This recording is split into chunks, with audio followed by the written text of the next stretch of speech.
Right, hi Nanette, it's Kate here. I know you've already gone through a little bit of stuff with Mel in terms of your run analysis, but we thought it's fair for you to have your own video to take away. So Mel and I have obviously had a little look at you running, and we've had a chat about it. And Mel's also told me a little bit about some of the niggles that you've had. What's really interesting about you is that obviously you come from mainly a swim background, and actually that kind of answers quite a lot of the questions in terms of where your niggles are coming from and how you run. So there's nothing kind of that you are doing wrong before we kind of get into pulling apart how you run. What we're looking for is areas of imbalance that we can work with you to strengthen up, so that you're not going to get the niggles and that you're going to be able to run much more consistently and train more consistently, which will obviously end up with you being stronger and faster. So I'm going to take you through just a bit of your running, and also we'll give you a paper document which includes the exercises that we think that you want to do. So we've slowed down your running down to kind of 3% of full speed, so it gives us a really good view of what you're doing. Now what you can sort of see straight away is, in terms of your body shape that you're making, we've got a lot of wide swing with the arms. And what as we see as we go through this, that your arms do a lot of driving out to the side and swinging laterally, which obviously when we're running, what we want to do is we want all our motion to be forward. So everything that we do drives that forward motion.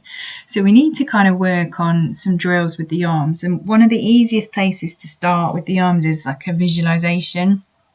And what I would want you to imagine when you're running and when you're doing your drills is that you've got 2 rubber pads on your elbows, and you imagine that you're running between 2 parallel bars that are just outside your hips. And basically what you want to do is, as you're running, you rub those rubber pads that are on your elbows along the parallel bars. So those elbows literally just go backwards and forwards, backwards and forwards, and there's no lateral shift. One of the reasons that there is lateral shift is because actually the strength in your trunk, your core strength, to use a bit of a cliche, isn't quite holding it all together. So what we want is really good mobility in the upper spine, in the thoracic spine, that will support the arms moving forwards and backwards, but then a strong lower core where your obliques and your pelvis, your obliques and your glutes are working hard to keep your pelvis nice and stable. So what we would look at is that run drill of looking at the elbows going backwards and forwards on the parallel lines, and work on some sort of side plank work, some glute work to start strengthening up that core area to stop us kind of having too much movement in the middle.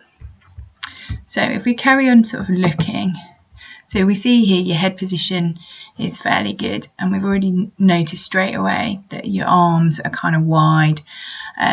What we will see as we look is that you do get quite a lot of hip drop and shoulder drop. So what you see here is, as say your right foot lands, you get quite a big degree of hip drop on that left side. And basically what that is just you're not able to absorb the force without everything kind of coming down with it. So we just need to strengthen up some of the muscles around that. And actually that's pretty normal for swimmers, because we're not really used to absorbing force through our legs. We've always been used to stretching our bodies out and working on a horizontal plane. So it's nothing unusual. You see here our arms are not being particularly helpful. And if you can see here, if we look, our right arm here is actually crossing over the centre line. So if we draw a line down your body, down the middle here, okay, so around about the centre, you get my point. Okay, and you see we've got this arm coming into the centre, but also what that has is, because in the kinetic chain we have that opposites effect.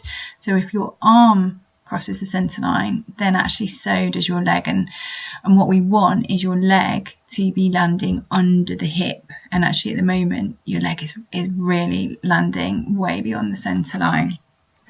And that is going to cause all sorts of niggles and pulls where the muscles aren't quite running in line with where they should be.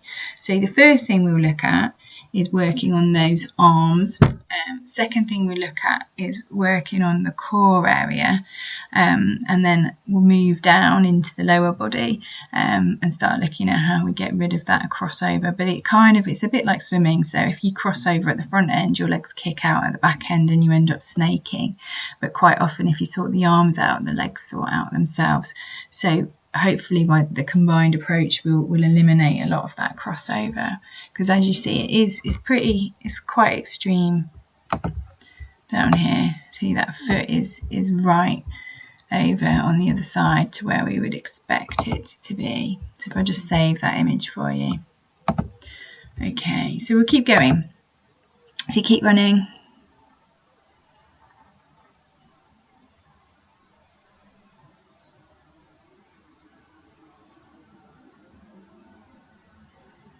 Okay, so as we move forwards, we'll just watch you run for a little bit. The next thing that I want to be looking for is where you're striking the ground, and what happens to your body as you strike. So let's see if we can get you in a shot. Okay, so we'll get you running past us here. So you're running towards us. See there again, you get quite a lot of drop with the hip and the shoulders, so we definitely need to work on that core strength. I would also say you're probably spending quite a long time on the ground. Obviously this is slowed down, but if we just watch as you come through here, and we're going to watch your right leg, so the leg that's closest to us. Okay, so we're going to watch this right leg come through.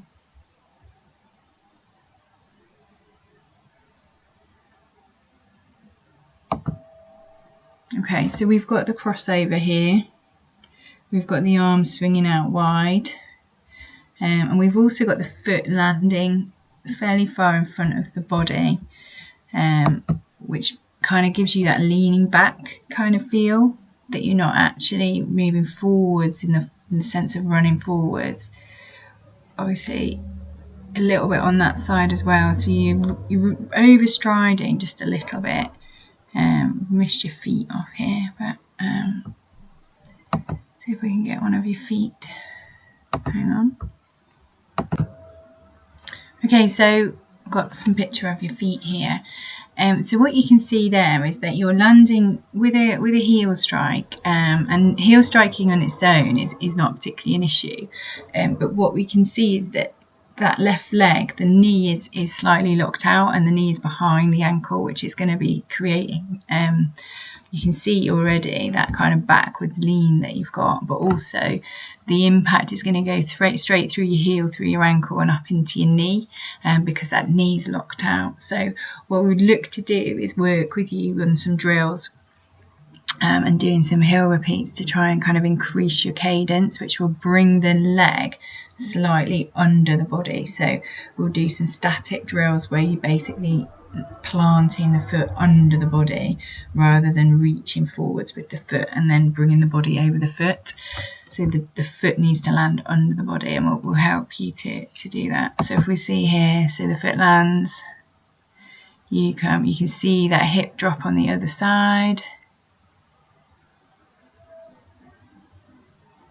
Okay, and then we see that crossover, and again as that foot comes through. Now this time what I want us to have a little look at is that heel lift at the back of the run.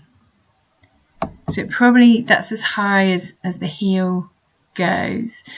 So what the heel lift is important for in terms of getting the whole range of motion is that if you imagine like a slingshot, so if you had a stone in a slingshot, you would pull that slingshot back, you'd pull the stone back as far as you could to get as much tension on it, and then you would let go and ping it forward, and the propulsion is created by how far you can pull and how tightly you can pull back that slingshot. So what we see here is that actually the heel is not getting pulled back very far at all, and the reason for that is usually some lack of flexibility or a lack of extension in the hip flexors. So what we'd look to do is increase the flexibility in the hip area, so that actually as you're running naturally you can pull your heel back. Your heel can go further back as you run, so you get that nice sort of Mo Farah movement where the hip is far back and high, and then as it pings through, you get that propulsion. So I would say you're probably quite tight in the hip flexors, and that's what's stopping you lift the heel very high at the back. Let's see what happens on the other foot.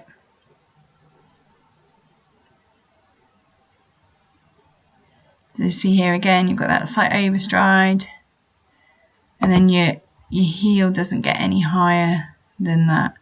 And actually, if we can get that heel back and up almost to the bum, which obviously that's you know your optimum, you suddenly end up with a longer stride, but the stride is based on propulsion rather than stretching the foot further forward.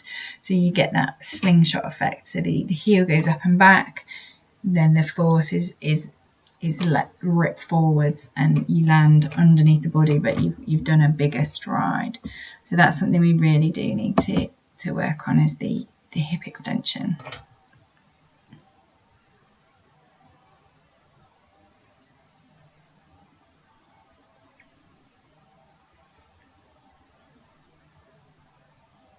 So it's quite a good sort of summary, really. So your head position is good. You want to be looking sort of more forwards rather than down.